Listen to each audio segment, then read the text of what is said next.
Mexican journalist who wrote about crime found beheaded. Here's a summary of the article. Mexico City, a Mexican journalist who wrote about crime in the violent Gulf Coast state of Veracruz was found beheaded on Wednesday, local media reported, the latest grisly murder of a reporter in one of the world's most dangerous nations for journalists. The body of Julio Valdivia, 44, who specialized in the Nota Roja journalism that focuses on gruesome crime and violence, was found in the remote Tizonapa municipality, about 100 kilometers from the state capital, Veracruz. A staff member at Valdivia's Diario El Mundo local newspaper in Veracruz said initially it was suspected that Valdivia might have been run over by a train, but that was ruled out by the prosecutor's office. Valdivia was found near the train tracks, beheaded and tortured, said the newspaper staff member, who did not wish to be identified.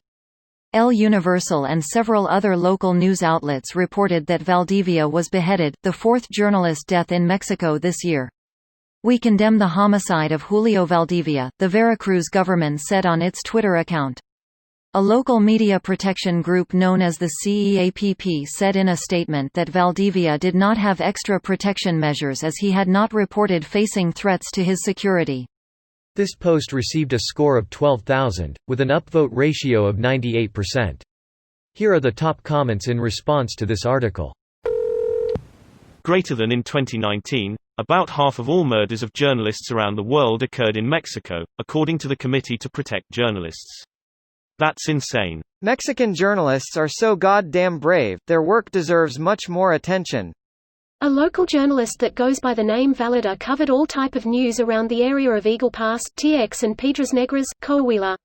The last news he covered was a shootout in a rough neighborhood in Piedras. Needless to say, the narcos killed, and is rumored that the local police helped the narcos capture him. They tortured him in a very inhuman way that the police decided to burn the evidence, then returned the ashes to the family.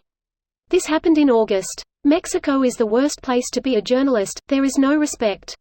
If you see a few videos about the things the cartel have done to people, I think that would discourage anyone wanting to go to Mexico. After my time on Watch People Die, I wouldn't do anything in the slightest to piss off criminal elements in that region. To report about it takes massive balls, ovaries of steel. That sub was a very strange aspect of my life. Never thought I'd ever be interested in such content.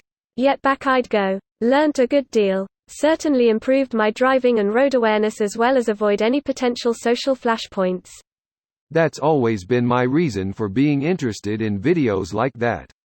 This shit really happens in the world. It's the truth of life for many people in many places. If I ever find myself in a similar situation, I'd prefer to have a little bit of mental preparation and not be struck dumb by the incredulity of reality forcing its way into my first world bubble. The station nightclub fire video alone changed the way I behave at concert venues and how I'd behave in a similar situation. GTFO immediately. You know, I watched my fair share and I too feel more aware and mentally prepared. I also feel more anxious a lot. I think I have some minor PTSD from that shit. Welcome to Mexico, where being a serious journalist means you'll most likely die before you're even 40, not by natural means. This makes me both mad and sad. When I was a kid I wanted to become a reporter, but I live in a very problematic state, and started to realize what was happening to journalists in my country. It's sickening how the same government that should protect these people from the armed militias that they let grow right in front of them is the one that sometimes commands members of those same militias to kill journalists while pretending everything is fine. This video was automatically created by Reddit to speech. The article and comments in this video were selected from Reddit according to their upvotes, and any paraphrasing was performed by smmry.com, without any human intervention.